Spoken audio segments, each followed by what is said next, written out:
कल शाम जो 4 बजे ॾींहुं असां पंहिंजी बनी ते विया हुआसीं चकर ते, जिते ही वाक़ियो थियो आहे। यासिर मुर्ता जो भाइटो आहे, आसिफ मुर्ता जो भाइटो आहे, मुर्ता जो वॾो पुटु आहे मुजतबा, जेके हथियारनि जे ज़ोर ते असांखां बनी ते अगवा करे विया आहिनि, जिते हिननि पंहिंजे बंगले ते खणी करे असां ते तशदुद कयो आहे। शुरू खां जेको मीर मुर्ता पाण वॾो जेको आहे, जंहिं असांखे डायरेक्ट तशदुद कयो, पहिरीं हिन बूट टायो आहे अख में डायरेक्ट, पोइ उन खां पोइ जेको आहे उनजा जेके भाइटा हुआ ऐं पुटु हुआ, उन सभिनीनि पटियूं लठूं ऐं उन खां पोइ जेको आहे असांखे तक़रीबन 10-15-20 मिंट मारे कूटे वरी जेॾी महिल हू थकिजी पवनि, वरी 10 मिंट 5 मिंट साई खणी वरी जेको आहे असां ते तशदुद कनि।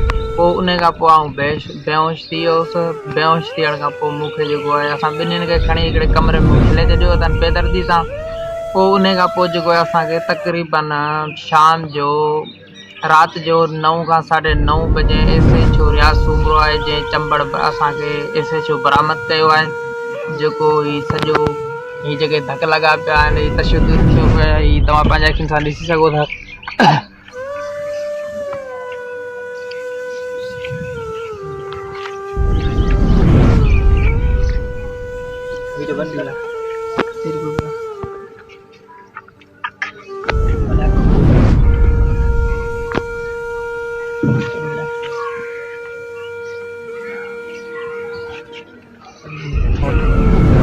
किथे धक लगा था?